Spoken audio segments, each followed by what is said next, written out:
Olá, meus amados irmãos, a paz de Cristo Jesus, uma grande alegria estar podendo uma vez mais falar com você por aqui. Obrigado aí pela sua audiência, obrigado pela sua contribuição, você que compartilha e participa desse trabalho. Uma ferramenta que Deus nos deu para compartilharmos esse trabalho e abençoar pessoas. Você faz parte desse projeto quando você assiste, quando você compartilha com seus irmãos, com seus amigos. Eu sou o pastor Arlindo, para você que não me conhece, e congregamos aqui na Assembleia de Deus, fica na rua São Geraldo, aqui em Bom Sucesso, no Rio de Janeiro. O presidente desse ministério é o pastor Eliseu Alves. Deus abençoe, meu amado, a sua vida, Deus abençoe a sua casa. Aproveite e se inscreva em nosso canal, também acione o sininho 2 vezes, para que o YouTube entenda que você está interagindo com essa ferramenta e ele logo vai enviar esse vídeo em primeira mão para você. Hoje nós vamos estudar sobre um assunto bastante importante. Hoje nós vamos estudar sobre o reinado de Joás. Quem foi Joás? Joás nada mais nada menos do que bisneto de Josafá. Ele também aparentado com Acabe, pois era também neto de Atalia, Atalia, filha de Acabe e Jezabel. Bem, nós temos aqui um texto que ele monta, ou seja, ele dá o início, o parâmetro do nosso estudo de hoje. Este aqui é um versículo em Provérbios 3, versículos 3 e 4, os 2 versículos. Diz assim, não te desamparem a benignidade e a fidelidade. Ata ao teu pescoço, escreve-a na tábua do teu coração, e acharás graça e bom entendimento aos olhos de Deus e dos homens. Muito bem. Para ter uma vida de constante comunhão com Deus, é necessário abandonar todo tipo de idolatria e confiar nele inteiramente, confiar em Deus inteiramente. Nosso Deus, como nós conhecemos, ele não divide a sua glória com ninguém. Ele quer a nossa adoração plena, a nossa atenção, a nossa veneração, adoração, o nosso compromisso, a nossa aliança unicamente com Ele. Isso Ele não divide com ninguém. Não há outro Deus além de Ti, Senhor. Isso é uma expressão do salmista com profundo sentimento de adoração e confiança e entendimento no Deus que ele servia. Nós temos a nossa leitura de hoje, aqui está no segundo livro dos Reis, capítulo 11, dos versículos 1 ao 3, e no capítulo 12, versículos 1 ao 5, e depois o 17 ao 21. Fica como um link para você ler aí em casa, mas leia mesmo, porque essa lição é bastante importante. O ponto central da nossa aula de hoje fala: quando pecamos, nos afastamos de Deus, tomamos decisões ruins e perdemos tudo o que conquistamos. Como é perigoso o pecado, como é perigoso nós quebrarmos uma aliança, um compromisso, um pacto que fizemos com o nosso Deus. Se nós fizemos um voto com Deus, devemos cumpri-lo, devemos obedecê-lo, pois Deus não se agrada de voto de tolo, diz assim a palavra do Senhor. O objetivo geral aqui é afirmar que o pecado leva o homem à ruína. Ora, logo sabemos que o pecado leva o homem à ruína. Vamos cumprir com a nossa obrigação, cumprir com o nosso dever, com o pacto, com a aliança, com o trato que nós fizemos com Deus. Quando apresentamos um propósito ao Senhor, apresentamos Ele com uma chave chamada oração. Então, não se pode quebrar um pacto desse, pois tem uma chave, e a chave foi a oração, foi um diálogo com Deus, um trato, um acordo feito com Deus. Então, vamos lá. Um livramento de Joás. Quem foi Joás? Claro, já falei, Joás foi bisneto de Josafá, assim também como de Acabe e Jezabel. As tramas reais, quando Atalia ficou sabendo da morte ela ficou sabendo que tinha morrido, o seu filho, ela ficou logo decidida a destruir toda a descendência real, toda a parentela real, para tão somente tomar o trono. Atalia tinha sede pelo trono, Atalia tinha sede pelo governo, pelo reinado, ela queria a autoridade. Tem uma palavra triste que eu sou obrigado a falar. Eu, um dia assistindo uma série, eu vi a expressão de uma autoridade de um determinado país, que esse homem, ele tinha muita riqueza, ele tinha muitos bens conquistados de forma errada, de corrupção e tudo mais. Porém, esse homem, ele tinha sede de poder. Ele disse: não basta apenas ter dinheiro, eu quero ter o poder de dominar, de fazer o que eu quero, deixar viver quem eu quero e proibir e também dar cabo da vida de quem eu quiser. Isso era a ideia daquela série, daquele homem, daquele poder. Então, às vezes, pessoas assim como a Atalia, ela tinha esse mesmo desejo. O desejo dela não era apenas ter bens materiais para desfrutar pelo seu bel prazer, mas ela queria ter o poder, a autoridade, ou seja, acima da lei, para ali fazer o que quisesse, determinar o que deveria, que ela queria, que ela decidisse. Então era sede desenfreada por poder, por autoridade. Então ela vai e mata toda a descendência da casa real. Mas só que tinha um sacerdote naquele tempo chamado Joiada. Esse sacerdote Joiada, sabendo disso, ele pega junto com a esposa, toma uma criança de apenas 1 ano de idade, esconde aquela criança numa recâmara, num quarto no palácio, durante 6 anos. 6 anos. Ele alimenta, cuida daquela criança. E ele prepara tudo. Ele faz uma trama muito bem organizada para aquele garoto, Joás. Quando ele chega aos seus 7 anos de idade, junto com alguns capitães da guarda, ele programa tudo e empossa Joás como rei de Judá. Empossando Joás como rei de Judá, 7 anos de idade, então ele logo desvinculou, logo ele foi tirado Atalia do governo. Então esse homem passa a acompanhar, ser um conselheiro de Joás, mas é um homem de uma autoridade, de uma coragem tremenda para fazer tudo isso somente com uma orientação e na direção de Deus. Então ele fez tudo isso debaixo de um propósito de Deus. E essa criança passou a reinar debaixo da tutela do sacerdote Joiada, um conselheiro da parte de Deus impecável. O homem ensinava o garoto a fazer as coisas como deveria fazer.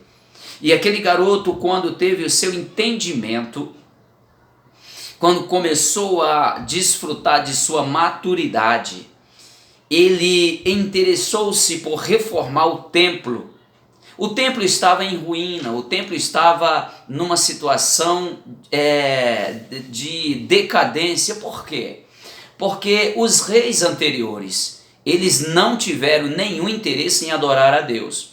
Todos eles foram reis corruptos, reis idólatras, que não tinham nenhum interesse pelo templo, pela casa de Deus.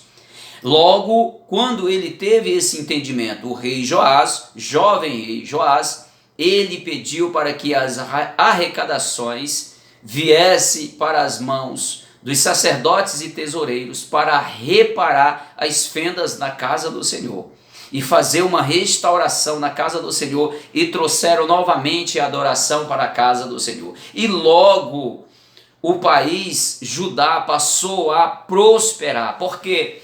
Porque aonde se faz as coisas de forma correta, Deus vai trazer uma prosperidade. Deus não deita a sua bênção em cima de sujeira. Deus não vai manter a sua bênção no altar corrupto, no altar de destruição, no altar de mentira, no altar de adultério, no altar de idolatria. Não. Deus não tem prazer de manter a sua bênção no altar destruído, rachado, quebrado, num altar que serve a outros deuses, no altar que se propaga a corrupção, a mentira e o engano. Deus tem o prazer de colocar sua mão para abençoar, num altar que sacrifica um sacrifício vivo, santo e eficaz, um coração sincero e transparente, um coração consciente que sabe que verdadeiramente Deus é Deus e somente Ele deve receber a nossa adoração e que não se deve quebrar esta aliança que fizemos com Ele. Então traz uma prosperidade muito grande e em cima de tudo que foi projetado, em cima de todo o projeto do sacerdote Joiada, ele vai empossar Joás ao reino e ele passa a reinar. E o reinado de Joás e a reparação do templo. Eu acho isso aqui bem interessante porque veja que quando Israel estava cativo, primeiro pela Babilônia, depois passou para o reino persa, quando eles retornam após 70 anos para a sua terra, eles primeiro se preocupam em levantar o templo, em reconstruir o templo, porque era o lugar de adoração. Primeiro de tudo, se precisa colocar Deus no centro de tudo.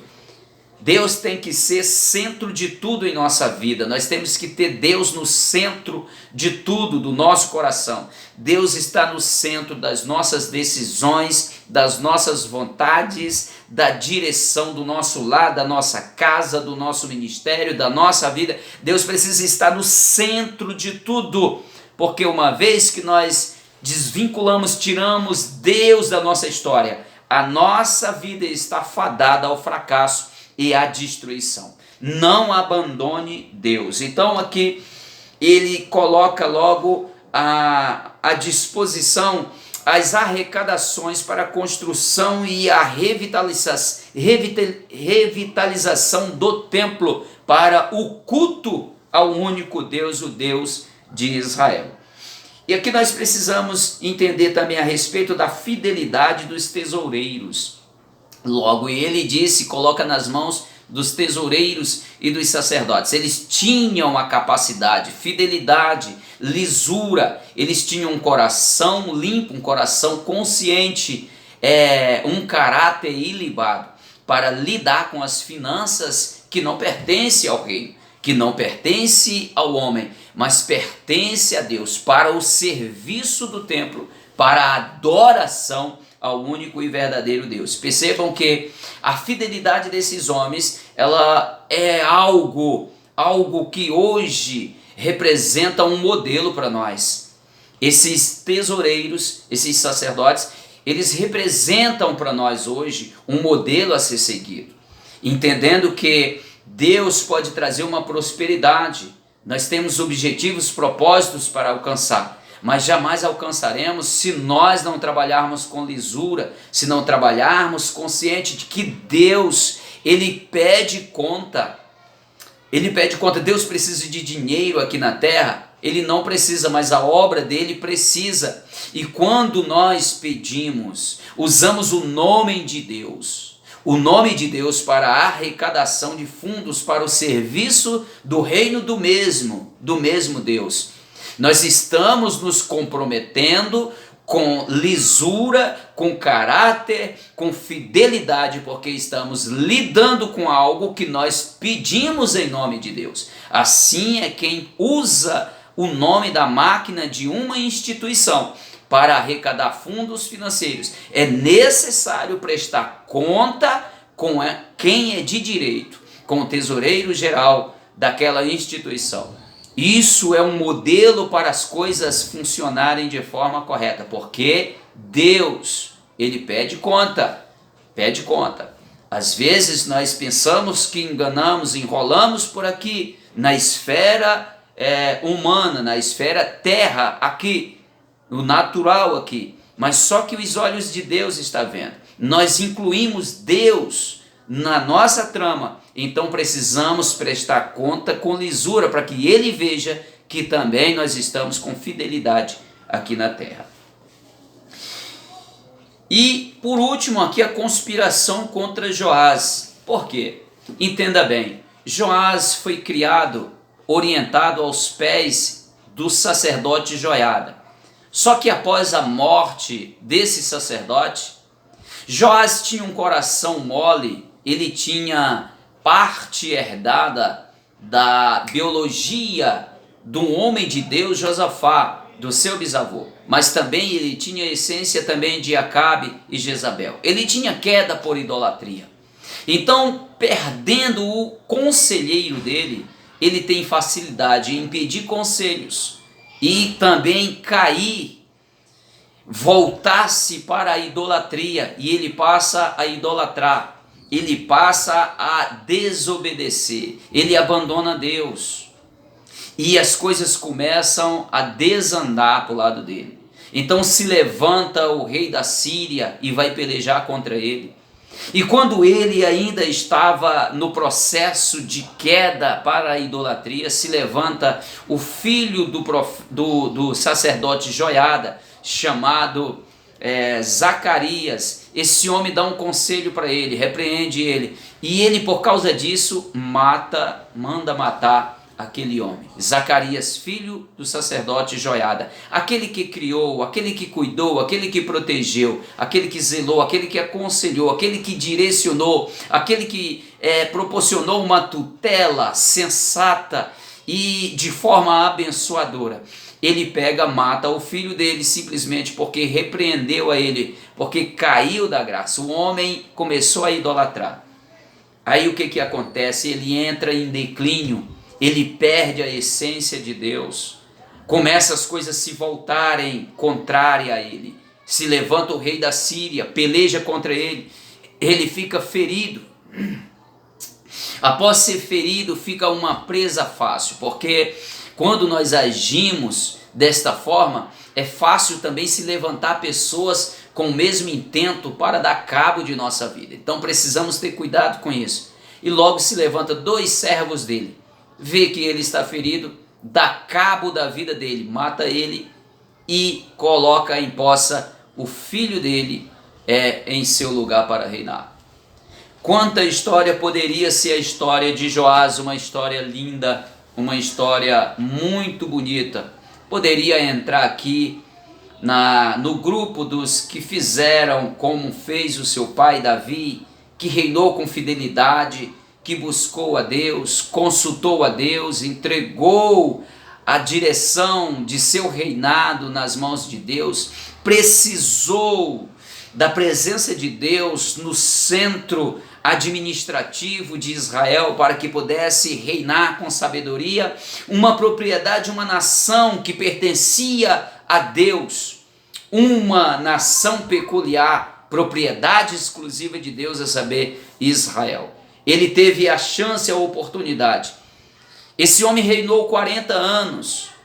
Ele poderia ter deslanchado o seu reinado depois mesmo da morte de Joiada, se tivesse seguido os conselhos do seu mentor, a saber, o sacerdote Joiada. Se tivesse ouvido os conselhos do filho de Joiada, esse homem, esse sensato conselheiro chamado Zacarias. Mas ele optou por idolatrar, quebrar uma aliança que fez com Deus. Teve um final triste, um reinado quebrado, arrebentado, simplesmente porque quebrou uma aliança que tinha feito com Deus. Deus abençoe a sua vida.